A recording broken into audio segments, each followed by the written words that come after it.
이 북한의 계속된 미사일 도발과 또 미국이요, 이 7차 핵실험 준비까지 마쳤다 이렇게까지 얘기를 하고 있는 상황입니다. 윤석열 정부 아직 출범도 하기 전에 굉장히 어려운 숙제를 맞닥뜨리게 됐습니다. 마하우 이상의 미사일은 발사가 되면은 거기에 만약에 핵을 탑재했다 그러면은 요격이 사실상 불가능합니다. 그러면은 그 조짐이 보일 때 선제 타격 밖에는 막을 수 있는 방법이 지금 없고요. 먼저 미국 대통령, 그다음에 일본 수상, 그리고 중국 시진핑 주석과 김정은 위원장, 제가 순서를 정하라면 그렇게 하겠습니다. 제게 정부를 맡겨주시면 저런 버르장머리도 정신 확 들게 하겠습니다. 윤석열 당선자가 선제 타격을 이야기한다든지 아주 북한의 ICBM 발사에 대해서 대단히 거칠게 표현하는 버르장머리를 고친다든지 이런 식의 표현들은 국방부 장관이나 합참 원장이나 이런 정도에서는 몰라도 국가 지도자로서는 그것은 적절하지 못한 그런 표현이죠. 이 북한의 도발이 이어지는 가운데 윤석열 당선인이 한 미국 매체와 진행한 인터뷰가 오늘 공개됐습니다. 윤 당선인은 그간 이 강경한 대북관을 피력해왔다 이렇게 분석이 나오고 있죠. 이번 인터뷰에선 핵과 관련해서 우리가 일관된 메시지를 줘야 한다 이렇게 강조를 했습니다.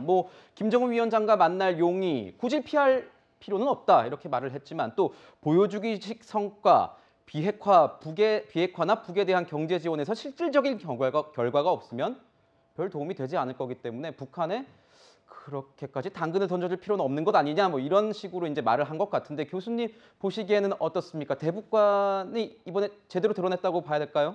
당연히 대북 정책 관련해서 일정한 조정은 있을 거라는 생각이 드는 것이고요. 문재인 정부에 비해서는 좀 강경한 입장을 취할 거라는 생각이 들기도 합니다. 근데 윤석열 당선인 말인즉슨 김정은과의 만남 피할 이유가 없다. 저는 이 말은 맞는 것 같아요. 네. 근데 문제는 피할 이유가 없다라고 얘기한다면 만날 수 있는 어떤 작업들을 사전에 해야 되거든요. 이게 전제가 없다고 얘기하면 만나고 안 만나고 별로 의미가 없는 얘기라는 생각이 드는 것이고요. 보여주기식 도움이 안 된다. 저는 이 말에 동의합니다. 왜냐하면 지금까지 많은 부분들 협상을 했었지만 실질적인 성과가 안 나온 측면들이 분명히 있기 때문에 남북 관계에서도 거기에 맞는 어떤 협상을 했으면 협상 결과가 하나하나 나와야 된다라고 하는 관점은 맞는 것 같은데요. 더 고민스러운 건 선거 때는 소위 선거운동 과정에서 윤석열 당선인이 선제 타격 이런 얘기를 할 수 있다는 생각이 듭니다. 하지만 이제는 실제적으로 국정을 운영해야 되는 것이고 외교를 담당해야 되는 측면들이 분명히 있는 건데 선제 타격 제가 볼 때 불가능해요. 아무리 윤석열 당선인이 그것을 얘기하고 싶어도 불가능한 상황이 분명히 벌어질 것이고 또 하나는 외교라고 하는 것이 우리나라 마음대로 할 수 있는 건 아닙니다. 왜냐하면 미국과의 관계, 중국과의 관계, 러시아, 일본 소위 다각적인 관계가 분명히 존재하기 때문에 이제는 실용적이고 현실적인 외교 정책을 추진할 필요가 있다. 가장 중요한 건 상황 관리를 잘해야 돼요. 어떤 형태로든지 우리나라 국민들이 이 상황에서 위기를 느끼게 된다면 소위 대통령에 대한 신뢰도 같은 경우 떨어질 수밖에 없기 때문에 좀 중도적이면서 실용적인 방식을 통해서 실질적으로 한반도의 안정적인 관리를 할 수 있는 능력을 보여줄 필요가 있다. 근데 만약 과거처럼 선제 타격 이런 말씀을 하시게 된다면 상당히 그 외교 능력에 대해서도 국민들이 좀 불안을 느낄 수 있는 측면이 분명히 있기 때문에 저는 말씀하신 것처럼 과거와 다르게 좀 정립된 방식의 남북 관계에 대한 정책, 대외 관계에 대한 정책들에 대해서 국민에게 빨리 설명하실 필요가 있다고 생각을 합니다. 그렇군요. 지금 이제 뉴스 속보 자막으로 보시는 것처럼 이 안보실장 내정자로 알려진 김성한 안보실장 내정자가 이 국방부 청사대에서 이 상황에 대해서 보고를 받고 예의주시하고 있다.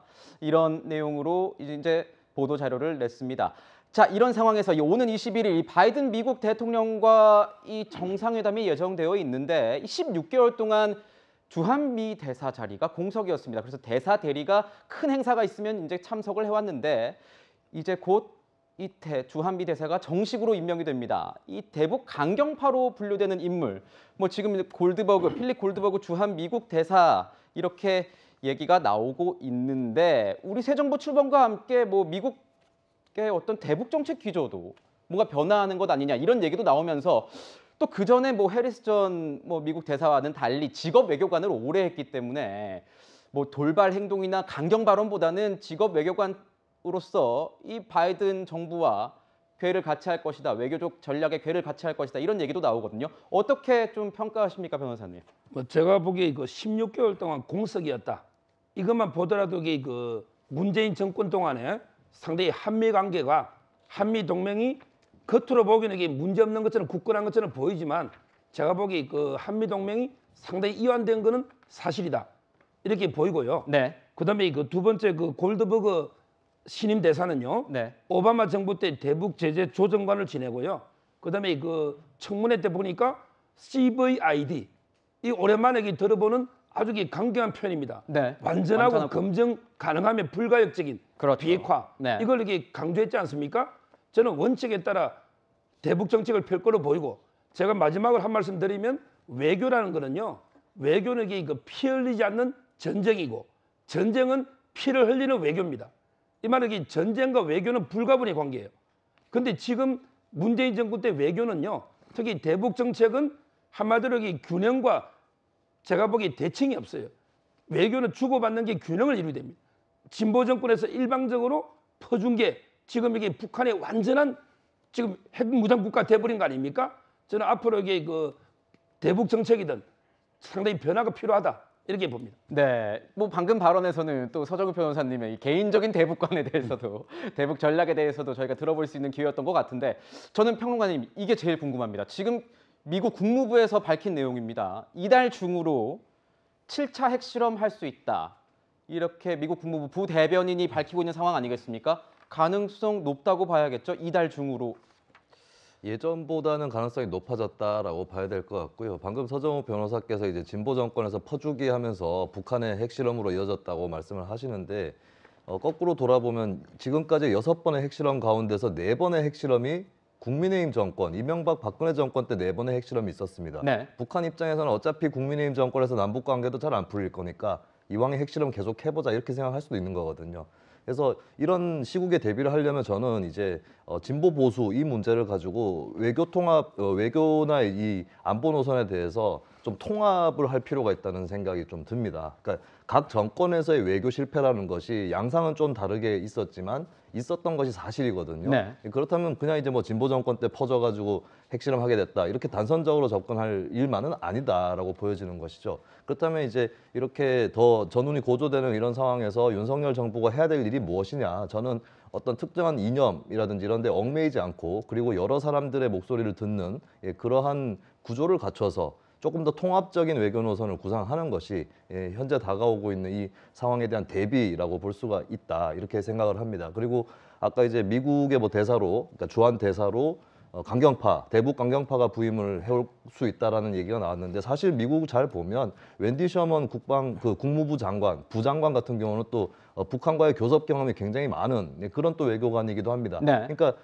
강경하게 나가야 될 경우와 온건하게 나가야 될 경우가 다 대비가 되어 있는 것이 미국의 역대 정권에 물론 오류라든지 이런 것들도 있었지만 기본적으로는 그 두 가지 가능성이 다 대비되어 있는 것이 미국 정부란 말이죠. 한국 정부도 그래 해야 된다라고 하는 것.